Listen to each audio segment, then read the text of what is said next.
Alors, Bezrat Hashem, avec beaucoup de retard, on va commencer le cours de ce soir en l'honneur de ce jeune couple, ce beau couple, Yankel et Rachel.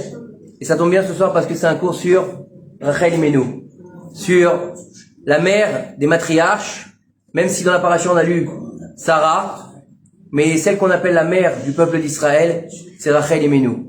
Et ce soir, on va essayer de comprendre, demain c'est Saïloula Bezrat Hashem, c'est une grande ségoula pour toutes les jeunes filles qui veulent se marier et d'allumer une bougie en l'honneur de Rachel Imenu. C'est une grande ségoula pour les personnes qui veulent avoir des enfants et pour les mamans qui veulent que leurs enfants se marient, d'allumer une bougie en pleurant, mais pas en pleurant de tristesse, en pleurant d'amour et de joie pour que leur enfant y trouve, que ce soit une fille ou un garçon, un bon parti. Et ce qui est très important, c'est qu'un bon parti aujourd'hui, c'est pas une carte bleue. Aujourd'hui, les initiales de Shalom Bayit, c'est CB, c'est pas la carte bleue qui fait le Shalom Bayit. Le vrai Shalom Bayit, c'est la recherche des midot, la recherche des vertus. C'est pas comment il est, comment elle est, parce que je vais vous annoncer quelque chose. Après le mariage, ça change. Beaucoup. Et alors après les enfants, encore plus. Donc, après les quoi? Après les miens, on n'a plus de cheveux, donc voilà. Mais ça, c'est pas grave. Ça, j'ai joué le jeu, c'est pas grave, Baruch Hashem. Que Dieu les bénisse. Et Rachel Imenu, elle a une place particulière dans le peuple d'Israël. Pourquoi? On va découvrir ce soir. Il faut savoir que la mère de toutes les mères, c'est Rachel. Alors vous allez dire, mais il y a Sarah, Rivka, Léa. Non. C'est vrai que c'est toutes les Imaot, qu'on les appelle les 4 Imaot. Mais la mère principale du peuple d'Israël, c'est Rachel. Pourquoi? Parce que Mevaka al-Banea, parce qu'elle a pleuré pour ses enfants. Pour ses enfants. C'est quoi qu'elle a pleuré pour ses enfants? On va le voir ce soir. On est aujourd'hui en Israël, Baruch Hashem. On est à Ashkelon, Baruch Hashem. On fait une Chanukat Bayit, Baruch Hashem. Mais on est encore au Galout. Et on n'est pas revenu de l'exil. La première fois, on a passé 70 ans en exil. On est revenu. On a reconstruit le deuxième Beth Amikdash. Puis on est reparti en exil. Et ça fait presque 2000 ans qu'on est en exil. Alors c'est vrai qu'on est en Israël, mais on n'a pas encore reconstruit le Beth Amikdash, donc on est encore en exil. Le Mashiach, il n'est pas venu, donc on est encore en exil. Et on a l'honneur ce soir d'avoir la maîtresse de maison qui s'appelle Rachel. Et c'est un nom exceptionnel. Il faut savoir que... Il y en a une autre? C'est un nom exceptionnel. Non, mais je rigole pas quand je dis ça. C'est personnel. Ah la Zaza. Je vous explique pourquoi. Il y a 2 grandes femmes dans l'histoire d'Israël qui se sont appelées Rachel. Et c'est la même femme. La première, elle s'appelle Rachel Imenu, dont on fête la Iloula demain soir, Bezrat Hashem. La femme de Yaakov Avinu. La première femme, la Ikarit, la plus importante de sa maison. Alors qu'il avait 4 femmes. Il avait la santé. Dieu bénisse.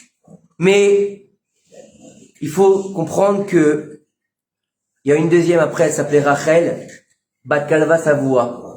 C'était, ça résonne, tu sais.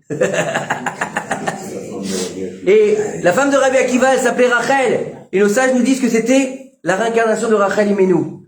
Et comme Rachel, elle a élevé son mari, Rachel Imenu, elle a élevé son mari Yaakov, et ben, Rachel Bat Kalva Savoua, elle a élevé son mari. Aussi pour devenir Rabbi Akiva. Il était Akiva berger, il est devenu Rabbi Akiva. Celui par qui toute la Torah qu'on a aujourd'hui, elle a été transmise. Et il y en a encore une. Celle-là, elle est un peu plus petite. Elle a 9 ans. Elle est en train de dormir en ce moment chez moi. Voilà. C'est ma fille, elle s'appelle Rachel aussi. Et... Comment? C'est beau comme prénom. En fait, la première devait s'appeler Rachel. La première devait s'appeler Rachel et ma femme m'a dit non. Je lui ai dit pourquoi? Elle m'a dit tu sais Rachel c'est un nom compliqué. Non. Bon d'accord. La deuxième non plus. Non c'est trop compliqué. Et la troisième on a eu la chance de lire un article où le Rav Kanievski Zichrono Livracha disait on peut donner Rachel comme prénom. C'est vrai que c'est un nom qui est très dur. C'est un nom qui est très dur. Pourquoi? Parce que Rachel elle a été stérile pendant 20 ans. Parce que Rachel elle a donné sa place à sa sœur. Parce que Rachel elle est morte à 32 ans. Ouais, tu savais pas? Bah ouais, tu sais maintenant. Elle est morte à 32 ans et elle a été enterrée Bederech Ephrata. Elle a été enterrée pas avec son mari. Donc c'est difficile. Tu savais pas?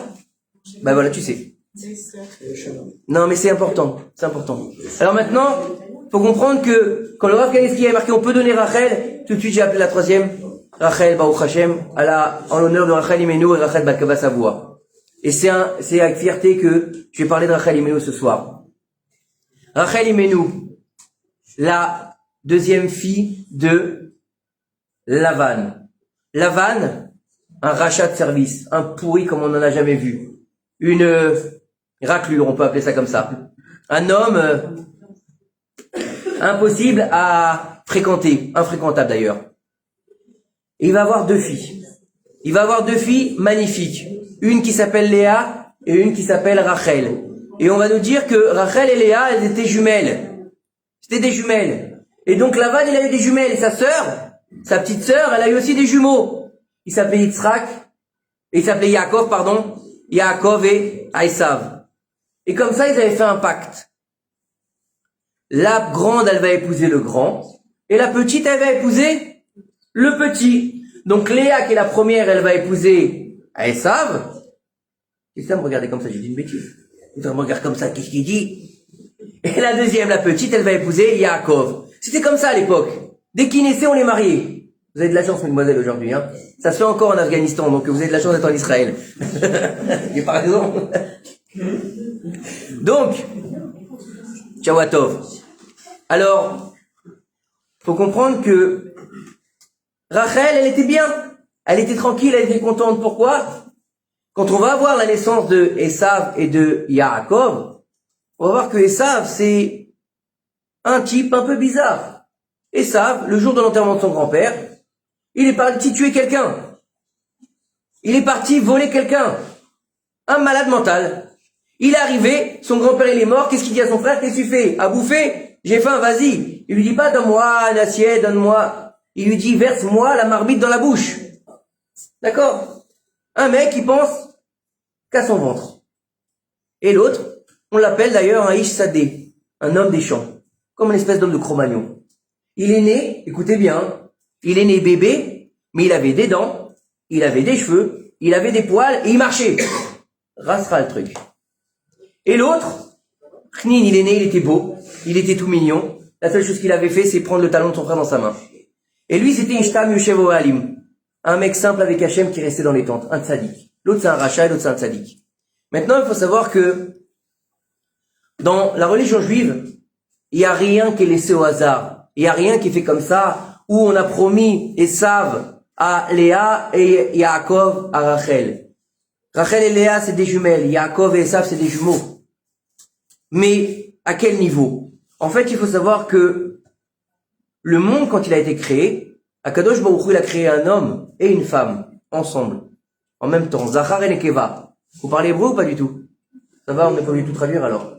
Zachar et Nekeva, il les a créés, l'homme et la femme. C'est-à-dire que l'homme et la femme, c'était un seul et même être. Ils étaient dos à dos. Vous avez vu le signe du Gémeaux? Pareil. Et après, il les a séparés. Et il en a fait deux êtres distincts, et il y a marqué là-bas, et l'homme, il recherchera sa femme pour ne faire qu'un. C'est ça le mariage. Et ensuite, il va y avoir là-bas un placement de l'homme et de la femme dans le jardin d'Éden. Vous avez entendu parler de ça, le jardin d'Éden? Le Gan Eden, on l'appelle. Le Gan Eden, c'est pas un beau jardin où... Non, c'est autre chose. Où il y a des fleurs, où ils sont bons. Non, c'est pas ça, c'est pas une boîte de nuit non plus. C'est des choses bien plus compliquées. Et là-bas, il a mis l'homme et la femme. Il leur a dit quelque chose. Il leur a dit de tous les arbres du jardin, vous pouvez manger, sauf de l'arbre de la connaissance. Et nous, on va rajouter du bien et du mal. Mais il y avait un autre arbre. Il s'appelait l'arbre de la vie, le Etz HaChaim. Il y avait un, c'était le Etz HaDa'at, l'autre, c'était le Etz HaChaim. Il lui a dit, de tous les arbres du jardin, tu peux manger. De l'arbre de la connaissance, tu peux pas manger. Très bien. L'homme, il a pas réussi l'épreuve, il est tombé. Il a mangé du Etz HaDa'at avant de manger le Etz HaChaim. Donc il va y avoir besoin de faire une réparation de cette faute. À partir de ce moment-là, la mort, elle est tombée sur la terre, et on va rentrer dans un cycle de 6000 ans de réparation. On est en 5785. Maintenant, on a peut-être fini la réparation ou peut-être pas, ça dépend de nous.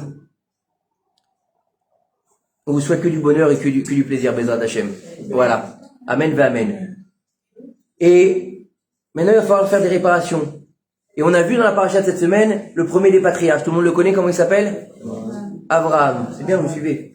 Abraham, le premier des patriarches, il va commencer le travail de réparation. Et puis avoir le tri. Abraham, il va avoir 2 enfants. Yitzhak et Ishmaël.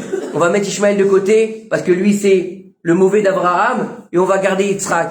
Yitzhak, il va avoir 2 enfants. Yaakov et Esav. Esav, c'est le mauvais, on va le mettre de côté. À tel point qu'on nous dit que Esav, c'est le Yetzer Hara. C'est le Nachash Akadmoni. Ça veut dire c'est le serpent de la faute originelle. Donc ça veut dire que quoi? Ça veut dire que Rivka, la mère de Esav et de Yaakov, elle avait dans le ventre ce qu'on appelle le Etz Adaat et le Etz Achaim. Ça veut dire qu'elle avait l'arbre de la vie et l'arbre de la connaissance. Esav, c'est le Etz Adaat puisque c'est le Nachash. Et Yaakov, puisque c'est la Torah, c'est le Etz Achaim. Donc ce qui donne la vie, c'est la Torah. Quand on vit une vie de juif, on peut pas vivre sans Torah. On va penser qu'on vit. On pense qu'on vit, c'est vrai. On mange, on dort, on va se marier, on va faire des études, ce qu'on veut. Mais on vit pas, en fait. C'est pas une vie pleine, complète. On peut passer, faut savoir une chose, c'est que, Baruch Hashem, ce soir, on a beaucoup de jeunes. Et vous avez la vie devant vous, Baruch Hashem. Et vous pensez que on a le temps passe vite. Et il est important, écoutez bien les maris aussi, de pas passer à côté de sa mission de vie. Parce qu'on peut passer toute une vie à côté de soi-même. Et ça, c'est le dommage de la vie. Et beaucoup de personnes, malheureusement, elles passent à côté. Et pour un juif, sa mission de vie, elle est dans la Torah, elle est pas ailleurs. C'est pas possible. Maintenant, il faut savoir que le Etz Achaim et le Etz Adaat, d'accord, Tov Vara, c'est la raison de la création du monde. Ces 2 niveaux, c'est quoi? C'est d'arriver à faire le tri, écoutez bien, entre le bien et le mal. En hébreu, on appelle ça Surmera Vea Setov. Éloigne-toi du mal et fais le bien. C'est quoi cette histoire de faire le bien, de s'éloigner du mal et faire le bien? Il faut savoir que on nous dit de Léa, on peut pas parler de Rachel sans parler de Léa. On nous dit que Léa, elle avait les yeux gonflés. Pourquoi elle avait les yeux gonflés? Et on nous dit que Rachel, elle était belle. Et quand on dit qu'elle était belle, c'est Isha Yefat Toar Yefat Mar'e. C'est-à-dire qu'elle est belle de l'extérieur et elle est belle de l'intérieur. C'est-à-dire que c'est pas simplement, c'est une beauté physique, c'est aussi une beauté morale. Faut savoir que Rachel Imenu, déjà plus jeune, qu'est-ce qu'elle faisait? Quand elle sortait pour aller faire paître les troupeaux de son père, puisqu'il n'avait pas de garçon à l'époque, elle se couvrait tellement qu'on pouvait même pas distinguer que c'était une fille. Vous avez vu les burkas? Vous avez vu les burkas? C'était pas assez pour elle. Encore plus. Oui, elle pleurait beaucoup, mais ça on va le raconter après. Et ils font les spoilers dans le Facebook à chaque fois. Et il faut comprendre une chose, c'est que, et en plus de ça, de peur qu'elle fasse un faux mouvement, écoutez bien, vous m'entendez bien dehors? De peur qu'elle fasse un faux mouvement, qu'elle se baisse par exemple pour ramasser le bâton qu'elle a comme une bergère, ou bien qu'il y a un agneau qui s'est foulé la patte ou qui s'est embourbé, donc il faut qu'elle enlève quelque chose, d'accord? Elle se plaçait au milieu du troupeau, pour pas qu'on voit la moindre forme. Elle était très très tsanoa. Elle respectait la pudeur. Et Léa, pareil, sauf que Léa, elle sortait. Pourquoi? Parce qu'elle allait à la croisée des chemins et elle allait demander, excusez-moi, j'ai entendu que je suis promise à Esav. C'est qui Esav? Est-ce que vous pouvez me raconter Esav? Avant, il y avait beaucoup de voyageurs. Et c'est comme ça qu'il y avait les informations. Il n'y avait pas Facebook, il n'y avait pas WhatsApp. Donc c'est comme ça qu'on avait les informations. Comment? On allait à la croisée des chemins. Dans les marchands. D'accord? Elle habitait à Haran. Lui, il habitait en Canaan. Ça fait, tu viens de m'aveugler, c'est pas grave. Ça fait une sacrée distance, et c'était les marchands qui le rapportaient. Et quand elle leur disait, qui c'est Esav? Qu'est-ce qu'ils faisaient les gens? Ils l'insultaient. Quoi? Tu nous parles de ce rachat, et c'est un malade, et il est comme ci, il est comme ça, et il a détroussé, il a volé, il a violé. Hachem Ishmor, et elle entend qu'elle doit se marier avec lui. Et rien qu'elle pleure. Elle dit à Kadosh Baruch Hu, je vais pas me marier avec ça. Et tous les jours, peut-être qu'elle se dit, il va peut-être changer. Et elle repart dans les chemins, et elle pleure, ça lui a fait gonfler les yeux. D'accord? C'est pour ça qu'on dit que ses yeux étaient gonflés, parce qu'elle faisait que pleurer, parce qu'elle était promise un timbré, un pervers narcissique, comme on les appelle aujourd'hui. D'accord? Maintenant, il faut savoir que, et Rachel, elle sait chez qui elle va, avec qui elle va se marier. Elle est bien, elle est tranquille. Elle sait ça dit qu'elle reste à la maison. Elle s'occupe de ses troupeaux, elle s'occupe de la maison, elle s'occupe de faire des gâteaux, la pizza, hein, comme un elle, Baruch Hashem, une bonne pizza, top. Et elle sort pas pleurer, pourquoi tu veux qu'elle pleure? Elle sait qu'elle a le top à la maison. Elle va se marier avec le number one. Il est beau, il est riche, il est intelligent, c'est un Talmid Chacham, qu'est-ce qu'elle veut de plus? Hein? Et il est fort en plus. Il était balèze, Yaakov, faut savoir. Non, écoutez bien, c'est pas fini. Quoi, c'est important pour une femme d'avoir quelqu'un sur qui elle peut poser sa tête sur son épaule. D'accord? Ça veut dire Yaakov. Hein? L'enquête, ça veut dire Yaakov. Oh là là là là là. C'est son père, hein, au fait, hein. Je suis pas du genre à me vanter, alors tu vois, j'ai pas dit. D'accord? Oh, ça va, le fruit tombe jamais dans l'arbre. Voilà là. Il est chaud ce soir, Daniel. Alors écoutez bien. Il y a sa mère qui va crier dehors. Sa mère est en train de gueuler. On n'a rien dit, Myriam, c'est pas nous. Moi, je préfère me taire. Voilà, elle préfère se taire. Je suis du coup, s'il te plaît, papa. Alors écoutez bien. Maintenant, il va y avoir une histoire particulière. Dans toute cette histoire, Yitzhak Avinu, il sent sa fin approcher, il va dire à son fils Esav, viens, je vais te bénir. Maintenant, sa mère, à Esav, elle sait que c'est un malade, elle sait que c'est un roublard. Elle dit, toi, mon coco, tu n'auras pas la bénédiction. On va donner la bénédiction à ton frère. Mais attends, ton frère, c'est Etz Chaim. Assez tov, faire le bien. Merci. Et il lui dit, elle va lui dire, va prendre la bénédiction de ton frère. Donc il va prendre la place de Esav. Écoutez bien, en prenant la place de Esav dans les bénédictions que Yitzhak va lui donner, Yaakov, il devient le porteur du Etz Chaim et du Etz Adaat en même temps. Maintenant, s'il est le porteur du Etz Adaat aussi, ça veut dire qu'il faut qu'il ait un moyen de le compléter. Donc il doit compléter l'arbre de la connaissance du bien et du mal, il doit compléter l'arbre de la vie. Comment il va faire? Comment est-ce qu'un homme il est complet? Je vous ai dit qu'on allait parler d'amour ce soir, avec sa femme. Vous savez que lorsqu'on va dire Mazal Tov, vous traduisez ça comment vous? Félicitations. Félicitations. Hein? Bonne chance, oui. Ah mince alors, bonne chance. Hein, il a signé, bonne chance. Bon courage. Non. Tov, ça s'appelle en hébreu Shalem. Shalem, c'est complet. Ça veut dire qu'au moment où l'homme il s'unit avec sa femme dans le mariage, bien sûr, on parle de quelque chose dans la sainteté. On parle d'un mariage juif qui est date Moshe Israël. Eh bien, écoutez bien. À partir du moment où l'homme, il va se marier, parce que c'est l'homme qui a la mitzvah de se marier, il y a marqué que l'homme, il ira chercher sa femme, et pas l'inverse. La femme, elle n'a pas de mitzvah d'avoir des gosses. Vous saviez ça ou pas, mesdemoiselles? Elle n'a pas de mitzvah. Vous aidez l'homme à faire la mitzvah d'avoir des enfants. C'est pour ça qu'on dit Ezer Kenegdo. Une aide en face de lui. On continue ou tu vas prendre une? Elle est pas contente ce soir? Alors écoutez bien. À partir du moment où il se marie, on lui dit Mazal Tov. Maintenant ton Mazal, il est Shalem. Ton Mazal, il est complet. Pourquoi? Parce que tu étais un demi, maintenant t'es un. Maintenant tu as atteint la complétude. C'est que par elle que tu peux devenir Shalem. Tu comprends? C'est pour ça qu'on dit que Isha Bona, Isha Oreset. Une femme, elle construit, une femme, elle détruit. Maintenant, Yaakov Avinu, une fois que il a pris la place de Esav, sa mère, elle lui dit, dégage, va te cacher, il veut te tuer ton frère. Va chez ton oncle Lavan. Il est pas mieux, il veut le tuer aussi, hein. Il est encore pire que son frère. Elle a de la chance, Yaakov, hein. Dans le ventre de sa mère, son frère, il a voulu le tuer. D'accord? Après, il a voulu lui prendre la bénédiction. Ensuite, il a voulu l'assassiner. Ensuite, il a envoyé son neveu pour l'assassiner. Il l'a dépouillé.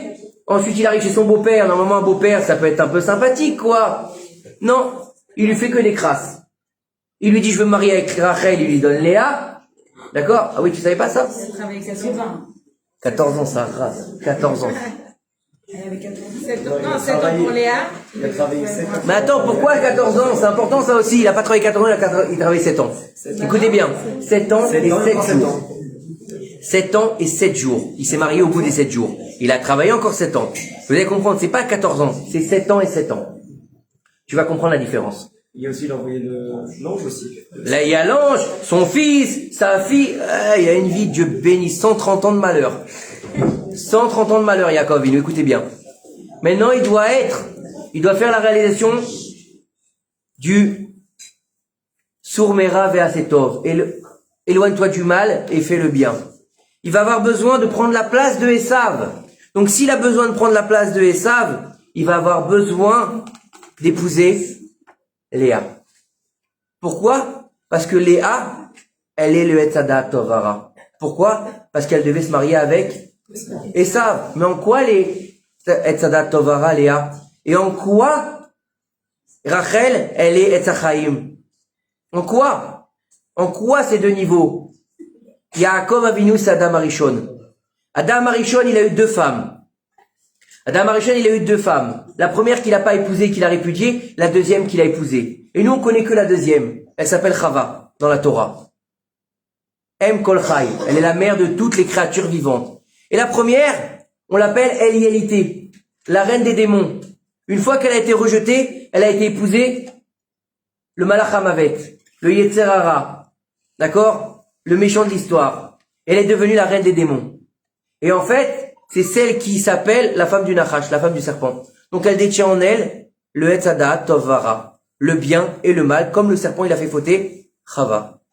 Elle a continué le travail, il a continué le travail de sa première femme, qui était censée être l'épouse de Adam Arishon.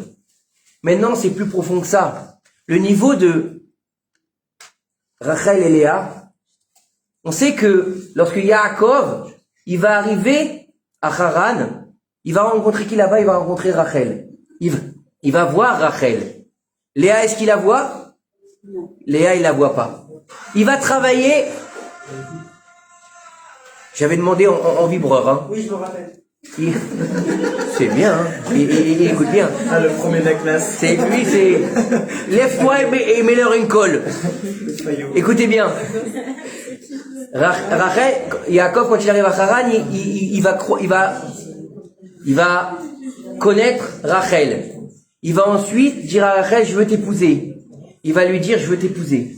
Il va lui dire, il va aller voir son père, il va dire, je veux travailler pendant 7 ans pour ta fille, la petite Rachel. Il lui stipule bien, ta fille, donc m'amène pas une meuf du chouk qui s'appelle Rachel.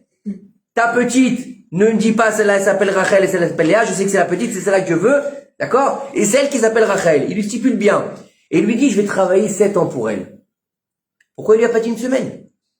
Pourquoi il lui a pas dit, je vais travailler 2 semaines, 1 mois, 1 an? 7 ans, vous imaginez 7 ans? Et à la fin des 7 ans, je l'épouserai. Non mais imagine le mec, c'est un malade. 7 ans, tu vas l'attendre pendant 7 ans. Elle a attendu 7 ans? Elle a demandé pourquoi 7 ans. Pourquoi 7 ans? Bah j'arrive. Mais non, on s'en fout qu'elle était petite. Écoutez bien. Non, mais là, j'avance. Personne. Quel âge elle a? Tu sais toi quel âge elle a? Non, ça c'est Rivka. Ça c'est Rivka. Vous mélangez toutes les histoires. C'est sa belle-mère. La belle-mère, tu sais celle qui est... Hein? On va rien dire ce soir. Alors écoutez bien. Pourquoi il va travailler 7 ans? Pourquoi est-ce qu'il n'a pas dit un autre chiffre? À Lavan. Il faut savoir que lorsque Yaakov va se marier, on va dire dans la Torah que et les 7 ans, ils étaient comme 7 jours. Eh ben, t'as attendu 7 ans. Comme 7 jours, au bout d'une semaine, normalement, tu vas tirer la langue. Elle est magnifique. C'est une femme belle, extraordinaire. C'est un homme, c'est une femme. Oh, il y a quelque chose de pas normal là-dedans.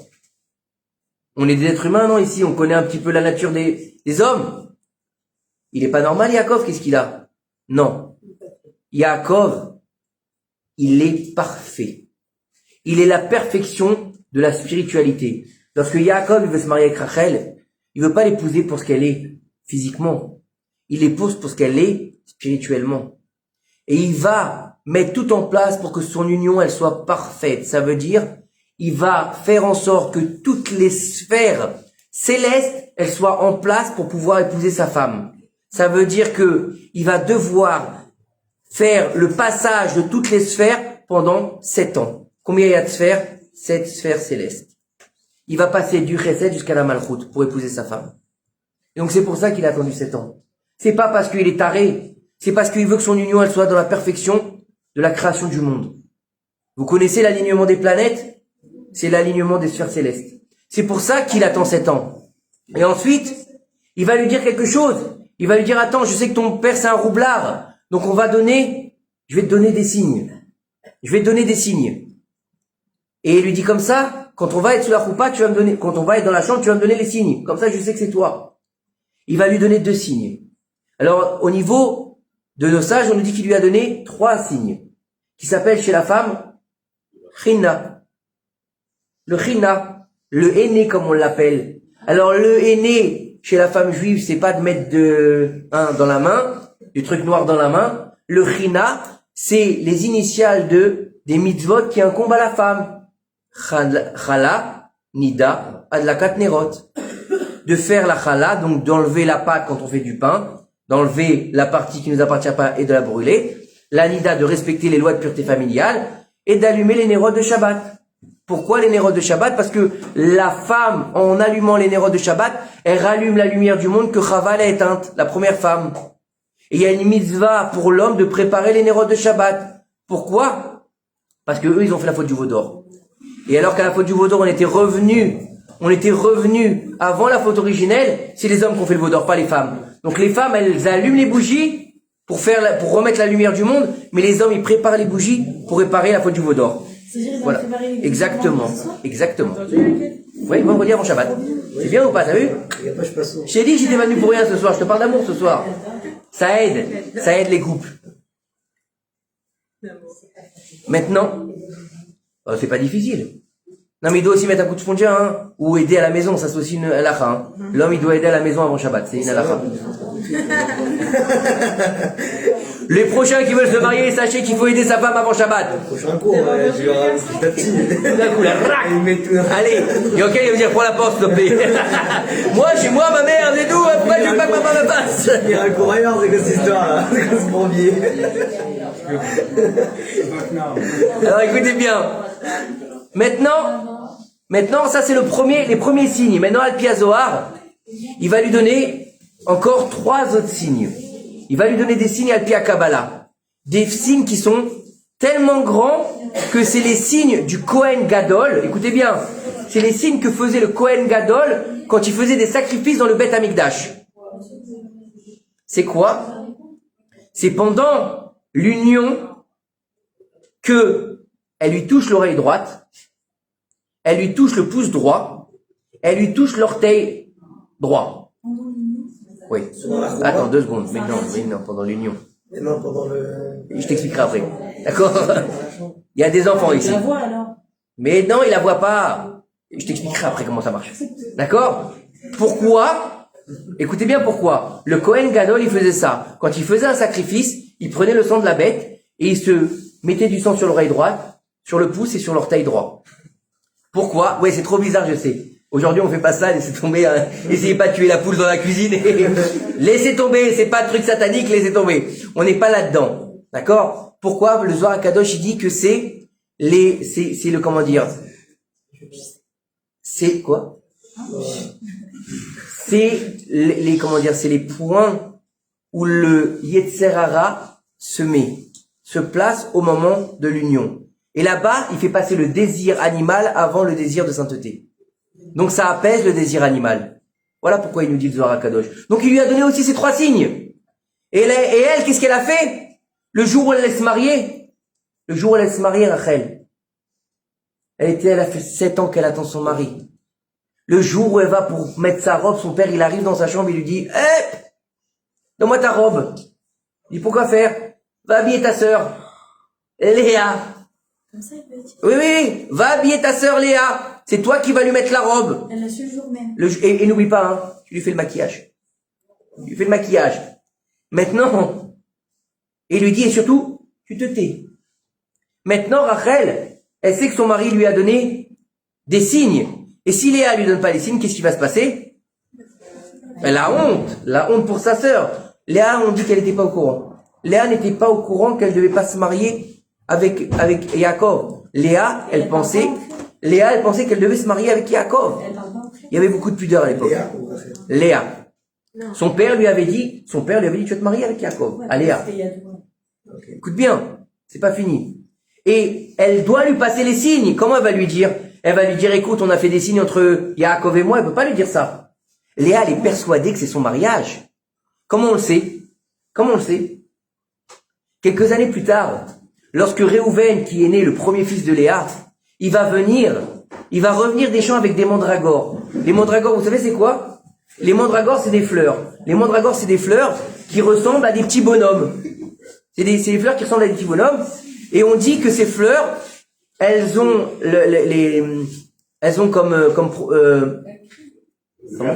comme vertu d'aider à la fertilité de la femme quand elle est stérile. Très bien. Donc, quand il revient Réhouven avec les mandragores qu'il a pris pour sa maman, c'était un petit garçon gentil, sympathique, mignon, Blainara, c'est mon fils aussi. C'est le fils de Yaakov. Et Léa. Elle a eu 6. Mais non, il l'a pas quitté. Alors écoute bien, j'ai pas fini. Pourquoi il l'a pas quitté? Parce qu'il l'a épousé. T'as cru que c'était comme aujourd'hui? Ah là-bas, c'est pas la bonne, je me casse. Non, ça marche pas comme ça à l'époque. Écoutez bien. Attends, il en avait 4. Il avait la santé. Hein? Pourquoi pas Rachel? Mais attends, j'ai pas fini. Attends. Et quand il arrive le petit, Rachel, sa tante, elle lui dit, donne-moi les fleurs. Je suis stérile depuis 20 ans, je veux avoir un bébé. Et qu'est-ce qu'elle lui dit, sa sœur? Écoutez bien, sa sœur, elle sort de sa tante, elle lui dit, ça te suffit pas de m'avoir piqué mon mari, tu veux aussi les fleurs de mon fils? Blata en plus ou pas?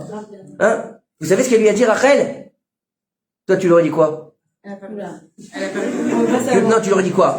Crève! Tu lui aurais dit crève! Elle lui a rien dit. Rien. Elle lui a rien dit. Elle savait pas. Léa, elle savait pas. Écoutez bien. Et donc, elle lui dit, tu sais, pendant qu'elle l'habille, elle lui donne la lachot. Tu sais, une femme juive, elle a 3 lachot particulières. La chala, la nida, la katnerot. Et tu sais, le Yetzer Hara, il est caché dans certains coins, al Pia Kabbalah, là-bas. Il faut toucher l'oreille de son mari. Il y en a même qui disent qu'elle s'est cachée sous le lit. Au moment de l'union, pour pouvoir, quand tu lui dis c'est bien toi Rachel, elle dit oui, c'est bien moi. Parce qu'on dit que la voix de Léa, elle était plus fluide que celle de Rachel. Hein? C'est quoi cette histoire? Donc ça veut dire qu'il a vu Léa, et il a vu Rachel. Il a proposé de se marier avec Rachel. Il était prêt à se marier avec Rachel. Le lendemain matin, il ouvre les fenêtres, et c'est Léa. Il est Léa, et voilà, il y a Léa. Ah, il lui dit, aïe, aïe, aïe, aïe. Il lui dit, qu'est-ce que tu fais là? Et elle lui dit, mais je suis ta femme. Qu'est-ce qu'il dit?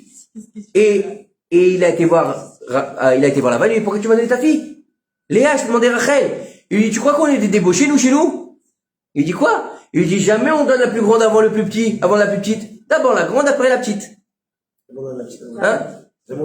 Jamais comme ça. C'est toujours la grande après la petite. D'accord? Mais c'était beaucoup plus profond que ça. Pourquoi il a fait ça? Maintenant, pourquoi est-ce que Rachel et Léa, ça se passe comme ça? Donc, il a travaillé 7 ans pour Rachel ou 7 ans pour Léa? Pour Léa, du coup.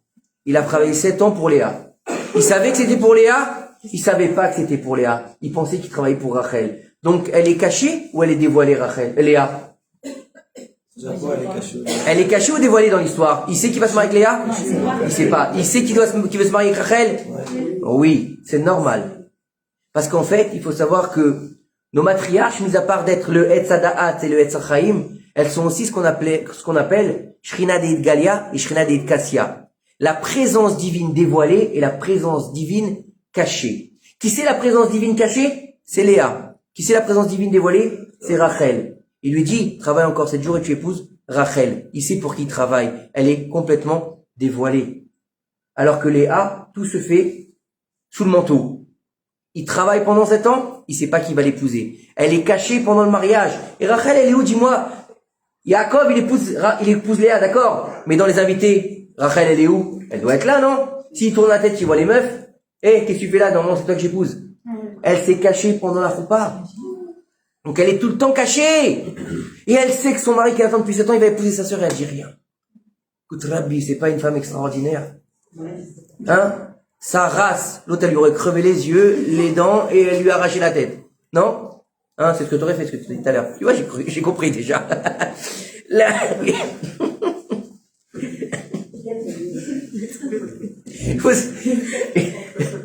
En fait, faut comprendre une chose, c'est lorsque Yaakov, il a pris les bénédictions à son frère.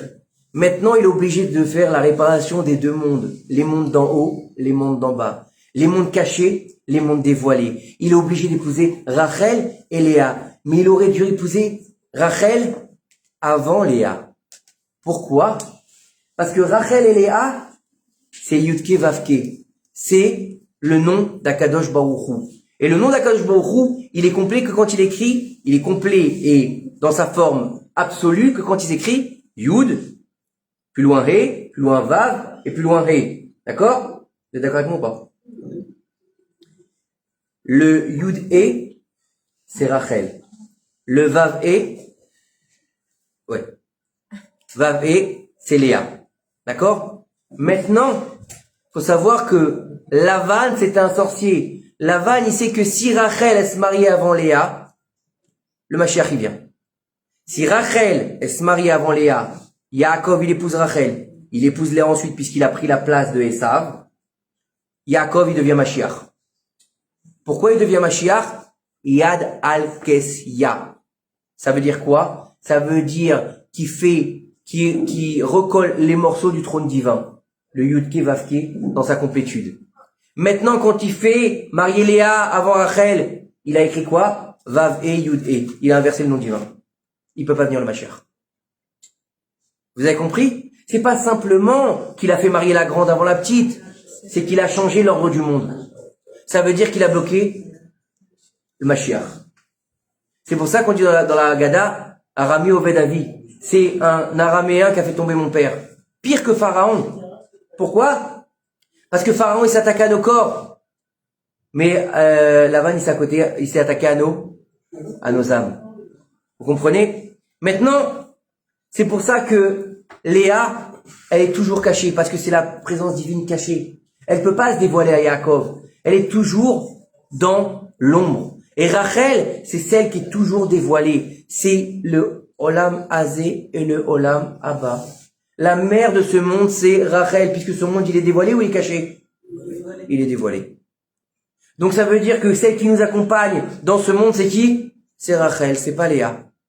Vous avez compris? Mais non, c'est pas fini. Puisque on a dit que elle est dévoilée. Elle est dévoilée, Rachel. Et Léa, elle est cachée. Où est-ce qu'il va enterrer Léa? Meharat Amarpela. Où c'est? Sous terre. Sous terre. Sous terre, la Mehara. C'est quoi une Mehara? Une grotte. C'est où une grotte? Sur terre ou sous terre? Sous terre. Donc Léa, elle doit être enterrée sous terre. Et Rachel, elle est dévoilée ou elle est cachée? Donc elle doit être enterrée sur le chemin. Derech Ephrata. Sur le chemin. Elle n'est pas enterrée à l'intérieur. Elle est enterrée sur le chemin. Vous avez compris la différence de Rachel et Léa? C'est pas fini. C'est trop simple sinon. Attends, c'est pas fini. Maintenant, le Inyan, il est que non seulement, écoutez bien, c'est pas fini. Rachel, elle a attendu 7 ans pour se marier avec son mari. Elle l'a pas eu. Après ça, elle est stérile pendant 20 ans.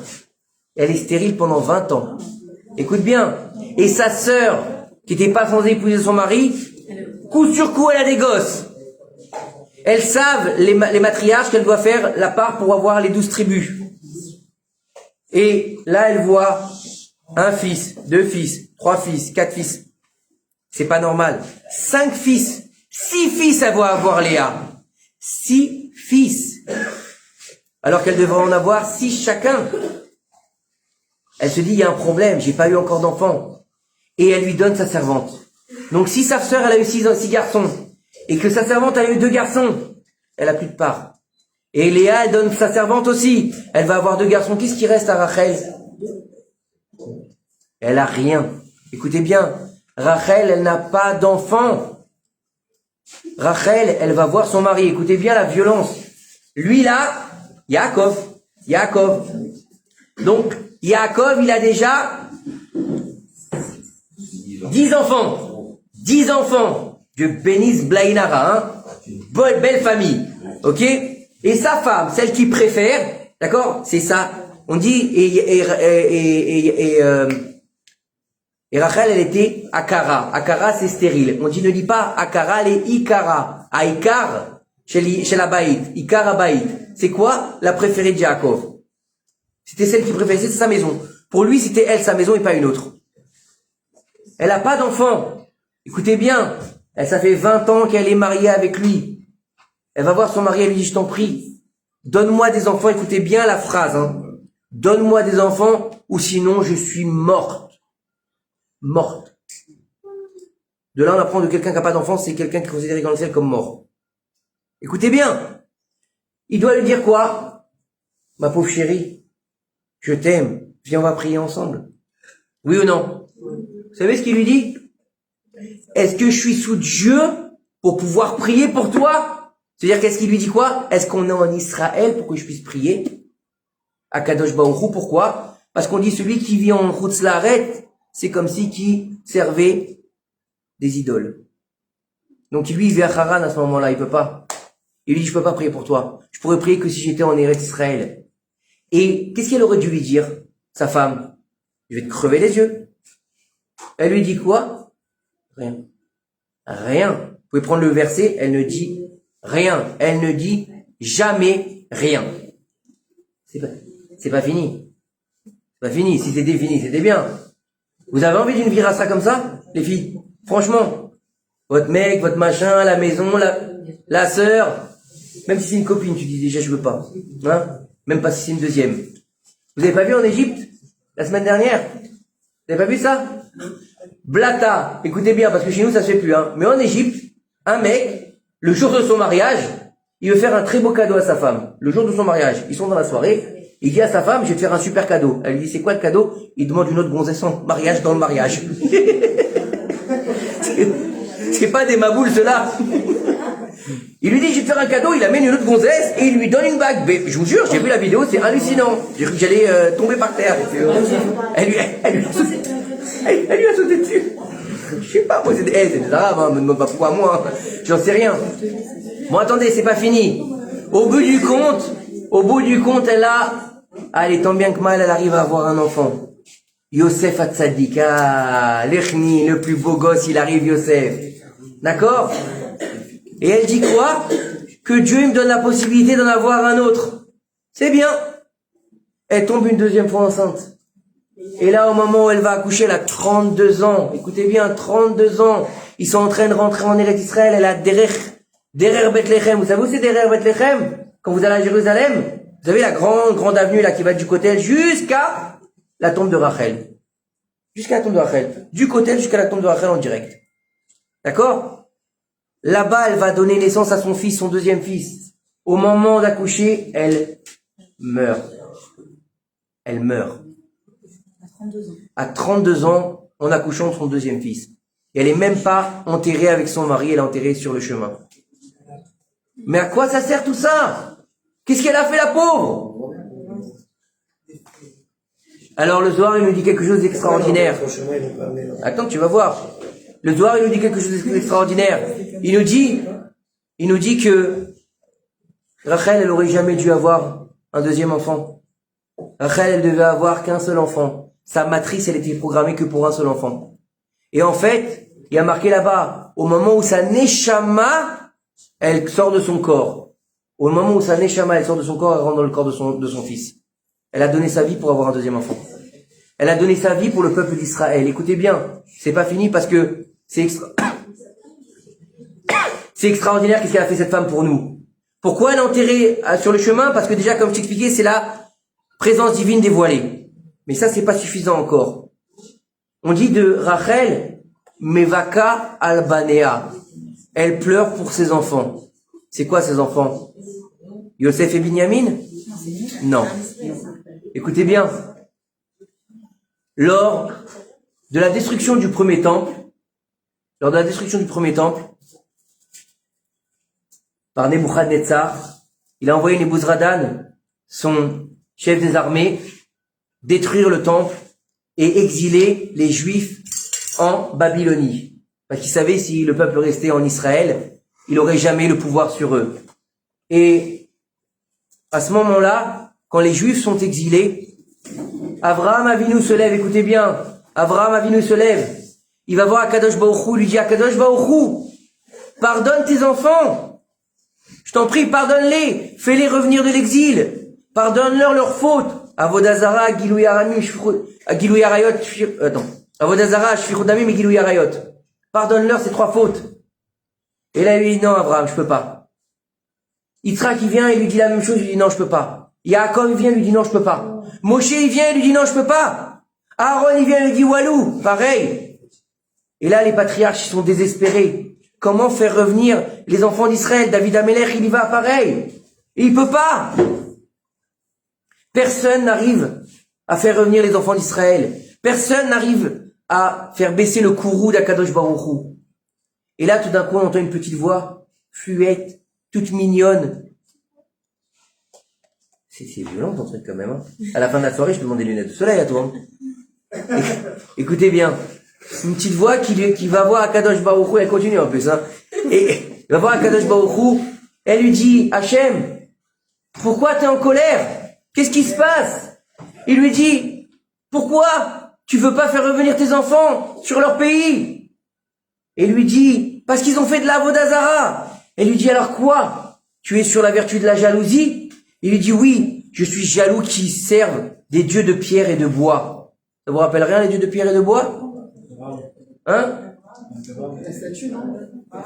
De pierre et de bois, ça vous rappelle rien aujourd'hui? La pierre, c'est l'islam, et le bois, c'est les chrétiens. Réveillez-vous, gros. Et ils ont tout compris, c'est du bois. Et la pierre, c'est la pierre de l'islam. C'est quoi C'est la pierre, là-bas, la pierre de Mahomet. La pierre de, voilà. La Mecque, la pierre de la Mecque. Tu sais, celle où il tourne sans arrêt, là. Voilà. Alors écoutez bien. Écoutez bien. Elle lui dit, alors tu es jaloux? Il lui dit, oui, je suis jaloux. Qui m'ont abandonné pour servir d'autres dieux. Ils m'ont laissé tomber. Ils m'ont oublié. Elle lui dit, et toi, tu te mets en colère alors que tu es Dieu contre des bouts de bois et des pierres. Alors que moi, j'ai attendu mon mari pendant 7 ans. Mon mari, je l'ai attendu pendant 7 ans. Il a épousé ma sœur. C'est moi qui lui mets sa robe. C'est moi qui lui ai fait le maquillage. Je lui ai donné les signes. J'ai dû me cacher pendant la roupa. Ensuite, j'ai été stérile pendant 20 ans. Quand je lui ai demandé les mandragores, elle m'a dit, en plus, tu me piques mon mari. Et j'ai rien dit. Mon mari, il a pas prié pour moi. Et je suis morte sur la route. J'ai même pas été enterrée avec mon mari. Et j'ai pas été jalouse de ma sœur. Toi, tu es moins grand qu'un être humain. Pardonne-leur. Et là, Kadosh Baruch Hu, ils nous disent nos sages, il a dit pour toi, Rachel, je ferai revenir les enfants sur leur terre. Et c'est un texte qui dit mini colère mi bechi. C'est les pleurs de Rachel qu'on fait revenir les enfants d'Israël sur leur peuple, sur leur terre. Et c'est pour ça qu'elle est la mère. On l'appelle Mama Rachel, la mère du peuple d'Israël. Savoir que à Tzuketan, il y a des soldats qui ont raconté à Tzuketan, hein, c'est pas très longtemps Tzuketan. Il y a des soldats qui étaient à Gaza et ils ont voulu rentrer dans une maison. Et tout d'un coup, il y a une femme qui est arrivée. C'est les soldats qui racontent. Hein. C'est pas des religieux. Hein. C'est pas des mecs de Meir Sharim qui racontent. Ils ont voulu rentrer dans la maison. Il y a une vieille dame qui est arrivée. Elle était toute couverte. Elle a dit, ne rentrez pas mes enfants en hébreu. Ne rentrez pas mes enfants. La maison est piégée. Regardez juste au-dessus de vos yeux. Il y a un fil. Si vous passez, la maison explose. Contournez la maison. Elle leur a montré le chemin. Et il y a un des Chaïm. Il dit, mais vous êtes qui, madame? Elle lui dit, je suis Rachel Imenu. Et Nahon, ils ont contourné la maison, ils ont vu qu'elle était bourrée d'explosifs.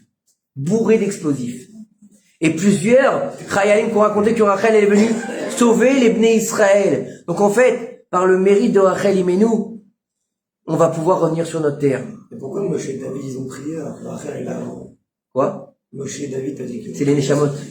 Ils ont prié avant que... Non, à la destruction. La destruction du temple. David Amelech, il était déjà parti. Ah, tous, ils étaient déjà tous partis. Bah oui, mais c'est leur Neshamot. Écoutez bien, c'est pas fini encore. C'est pas fini. Pourquoi Rachel, c'est la mère du peuple d'Israël? Et on va finir là-dessus, Bezrat Hashem, après je vous laisse tranquille. Écoutez bien. Ça va, ça vous a pas trop saoulé? C'est bien? Écoutez bien. Rachel Imenu, elle dit à son mari, si tu me donnes pas des gosses, je meurs. Si tu me donnes pas des gosses, je suis morte. Vous croyez vraiment que Rachel Imenu, elle parle comme une racaille? Ou que Rachel Imenu, c'est une femme du commun des mortels? Donne-moi des enfants ou je vais mourir, je t'en prie. Oh, on parle d'une prophétesse. On parle d'une prophétesse. Elle lui dit, si tu me donnes pas des gosses, je suis morte. Je ne sers à rien écoutez bien, je ne sers à rien. Mais non, écoutez. Laissez-moi finir ma phrase. Je ne sers à rien dans le process du divin. Je ne sers à rien dans l'avènement messianique. Je ne sers à rien dans la construction du peuple d'Israël. Donc j'ai pas mon rôle, je suis morte. Moi, ma vie, je l'ai donnée pour que je puisse servir à la construction du peuple. Pour servir à donner une pierre à l'édifice du peuple d'Israël. Si j'ai pas ma place, j'ai pas de raison d'exister. Je n'existe que pour Israël. Maintenant, Rachel, elle va nous donner 2 enfants. Rachel, elle va donner Yosef et Binyamin. Yosef, ça va être celui qui va recevoir ses frères en Égypte, qui va les sauver de la famine. Ça va être celui qui va permettre à Yaakov de descendre comme un roi en Égypte et pas enchaîner. Yosef, c'est celui qui va nourrir le monde pendant 80 ans. Yosef, c'est le Mashiach qui doit venir avant le Mashiach de David. C'est le Mashiach Ben Yosef, le Mashiach de la Chomriou, de la matérialité. Celui qui doit reconstruire la terre d'Israël. Que la terre, elle redonne des fruits, qu'il y ait des routes, qu'il y ait des bancs, qu'il y ait des habitations en Eretz Israël. Donc on est en plein dedans. Mashiach Ben Yosef. Et elle va donner un deuxième enfant qui s'appelle Binyamin. Binyamin, c'est lui qui va donner le territoire du Beth Amikdash. C'est sur son territoire que le Beth Amikdash va être construit. Et donc, c'est 2 enfants très importants pour la suite des événements. Mais encore plus loin que ça. Rachel et Léa, c'est 2 tzadékettes, c'est 2 prophétesses. Elles vont toutes nommer leur enfant par vision prophétique. Elle va lui dire, il s'appelle Reuven parce que Dieu, il a vu mon affliction. Shimon, parce que Dieu, il a entendu ma détresse. Lévi, parce que maintenant, mon mari va être avec moi puisque j'ai eu 3 enfants. Yehuda, c'est Odaya. Odaya, c'est quoi? Je remercie Akadosh Baruch Hu. On devait avoir 6, mais en fait, on était 4 femmes. On était 4 femmes. Rachel, Léa, Bilha, Zilpa. Donc, si on divise en 4 femmes, ça fait 3 gosses. Chacune, Nachon. Mais si elle en a eu 4, donc elle a une part en plus. Donc maintenant, elle remercie Akadosh Baruch Hu pour la part en plus. Vous avez compris? Donc, elle lui dit, j'ai eu une part en plus, je remercie Akadosh Baruch Hu. Tout ça, c'est prophétique. Elle lui dit maintenant, je suis morte. Elle lui dit, écoute-moi bien, Yaakov, si tu ne donnes pas d'enfant, le peuple d'Israël n'existera plus. À l'époque de la sortie d'Égypte, et bien après, l'époque de Purim. Vous connaissez tous l'histoire de Purim? Esther. On va avoir, à la sortie d'Égypte et à l'époque de Purim, Amalek qui va se lever contre le peuple d'Israël.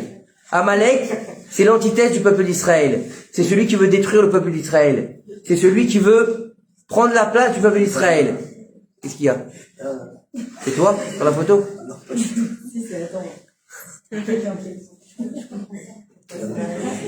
Tu la passes à tout le monde ou quoi cette photo? Qu'est-ce qu'il y a? C'est gênant cette photo. Montre-la, on va la mettre à la vidéo. Alors écoutez-moi, c'est la fin du cours, c'est très important. Rachel, elle lui dit, j'ai besoin d'avoir des enfants pour que le peuple d'Israël y vive. Pourquoi? Si t'as pas d'enfants, c'est pas grave.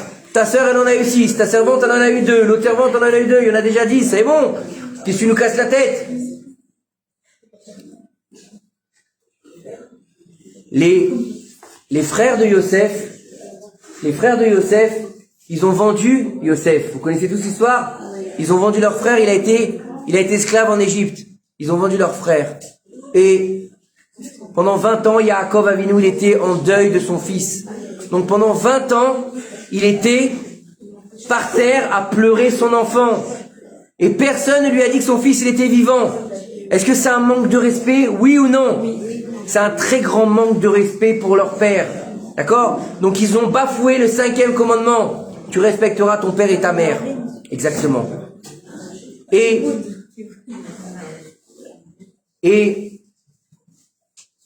de l'autre côté, on va avoir Esav. Esav, qui est la source d'Amalek, qui est la source de celui qui se lève contre le peuple d'Israël. C'est le grand-père d'Amalek, Esav. À chaque fois qu'il allait servir son père, pourtant c'était un rachat, hein, à chaque fois qu'il allait servir son père, qu'est-ce qu'il faisait? Il mettait ses plus beaux habits pour servir son père. Il a respecté son père comme personne, à tel point qu'on nous dit qu'il y a personne qui a servi son père comme Esav à rachat. Vous imaginez à tel point et les Chachamim nous disent, hein, elle est tellement dure, ce commandement il est tellement dur qu'il vaut mieux naître sans parents. Imaginez bien, tellement que c'est difficile à réaliser. Et donc, lorsqu'ils ont vendu Yosef, ils ont fait de la peine à leur père ou pas? Donc s'ils ont fait de leur peine, ils lui ont manqué de respect? Oui. Donc il y a un accusateur qui s'est levé dans le ciel. Un accusateur qui s'est levé dans le ciel. Et il disait, regarde, les 12 tribus, ils ont pas fait kavod à leur père. Ils méritent d'être punis. On va envoyer Amalek, la source d'Esav qui a toujours respecté son père, et il va leur mettre une tannée.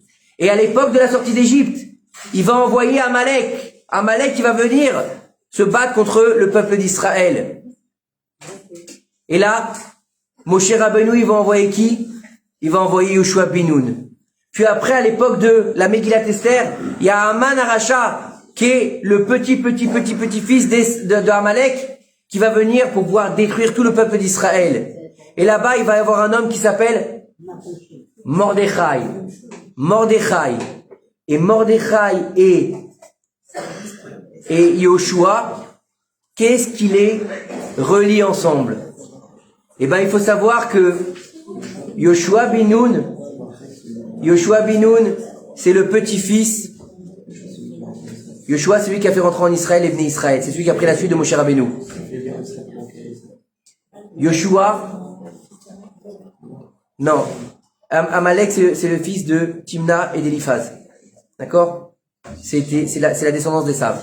D'accord? C'était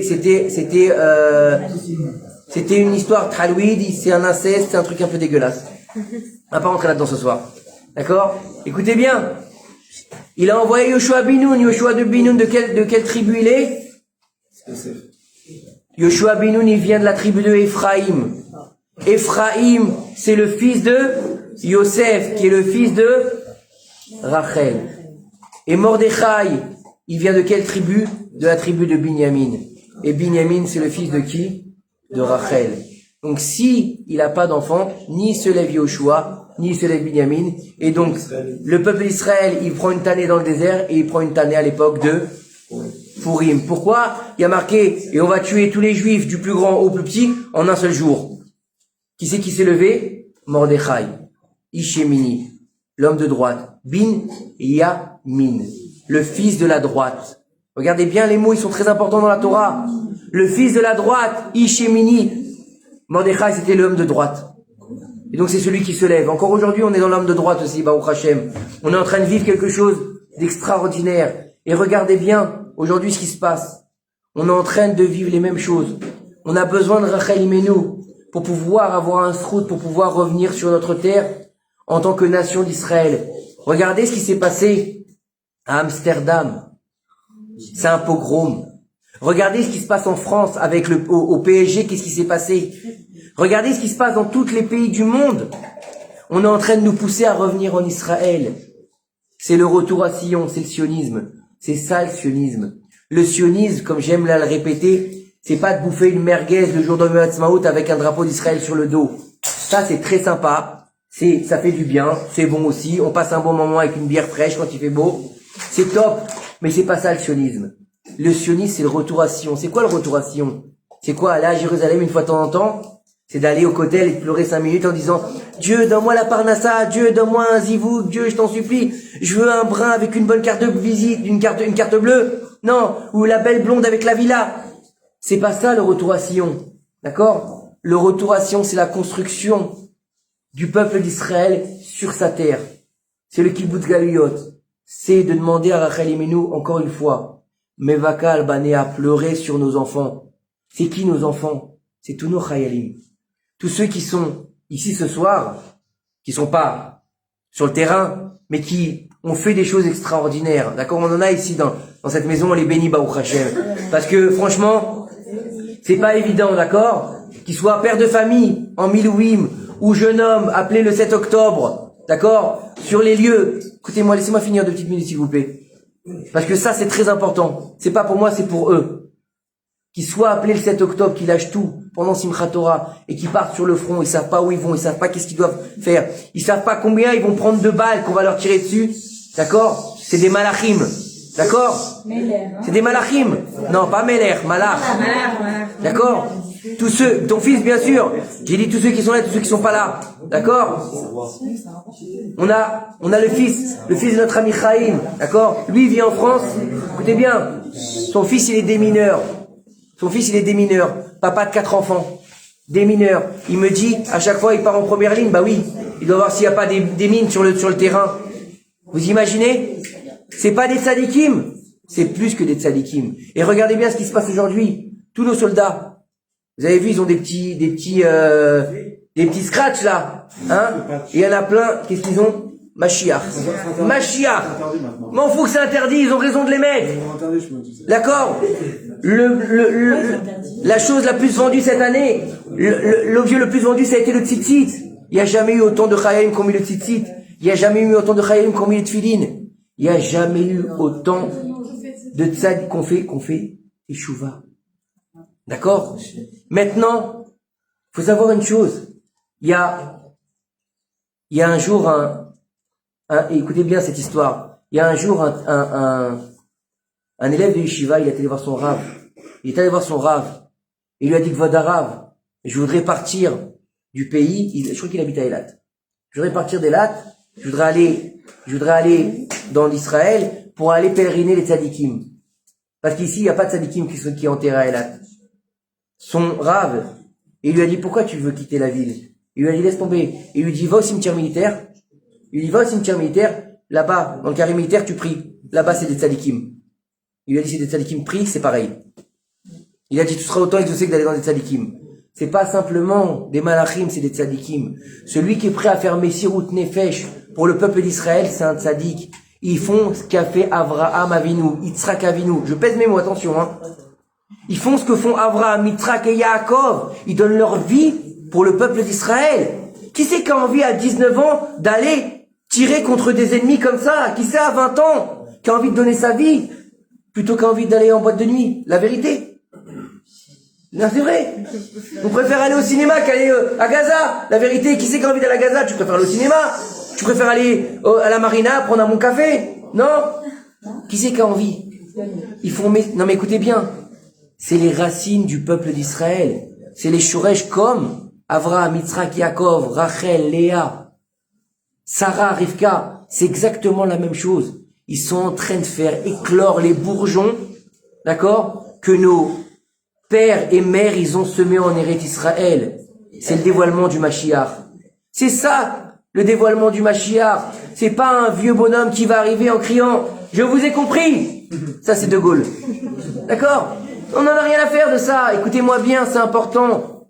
Quand on voit un chayal, mais bien sûr qu'on va le bénir. Quand on ouvre le Haron HaKodesh, bien sûr qu'il faut bénir nos chayalim et nos chayalot. D'accord? Après, on peut ne pas être d'accord sur plein de choses. Le port de l'âme pour les filles, les filles qui sont... On peut ne pas être d'accord, j'ai dit. On peut ne pas être d'accord. Chacun en fonction de sa personne. On peut être d'accord. On peut ne pas être d'accord, mais il faut respecter. D'accord? Mais surtout, ce qu'il faut pas faire, c'est les critiquer. C'est les critiquer. Pourquoi? Parce qu'aujourd'hui, on est une nation, un peuple, Am Israël. Et on a besoin de crier et de verser des larmes pour qu'enfin tout ça, il s'arrête. Encore, la semaine dernière, combien ils sont tombés? 4? C'est ça, 4 en début de semaine? En fin de semaine, non? Combien? 4, 6? Je ne sais pas combien, tellement qu'il y en a. Hein? Combien il va falloir de sacrifices pour qu'on puisse comprendre notre rôle? Et comme Rachel Imenu. Écoutez bien, que son mérite nous protège, amen. Alors, il est léger votre amen, hein. Amen. Que le mérite de Rachel Imenu nous protège. C'est vrai déjà. Mais, on est tous comme Rachel Imenu. On doit tous pleurer pour protéger nos enfants. Nos enfants, c'est pas seulement nos enfants biologiques. Nos enfants, c'est aussi... Tu m'as tué, quoi. Tu veux la blacklister, elle, avant que je la connaisse. Elle m'a tué. Non, quel silence, depuis tout à l'heure, elle met des flashs dans la tête. C'est, le Inyan, c'est quoi? C'est qu'on doit tous prier pour nos enfants. Pas seulement nos enfants biologiques, c'est bien, nos enfants biologiques, c'est vrai. On prie pour eux. Mais chaque soldat, c'est notre enfant. Chaque soldat, c'est notre enfant. Chaque père de famille qui va et qui laisse sa famille, c'est nos enfants. Chacun des Miloïmniques, que Dieu les bénisse et les protège. Qu'il ramène tous les enfants et tous les parents à la maison. Et que Bezrat Hashem, par le srout de Rachel Imenu, on ait le mérite de voir le Mashiach Bimera Be'aminu. Amen. Et par le mérite de cette Hanoukat Baït, qu'on ait le mérite d'ici 9 mois, Bezrat Hashem, de 9 mois et 7 jours, bien sûr, d'être tous ensemble réunis encore une fois pour la Brit Mila du fils de Yankel et Rachel Bezrat Hashem. Amen.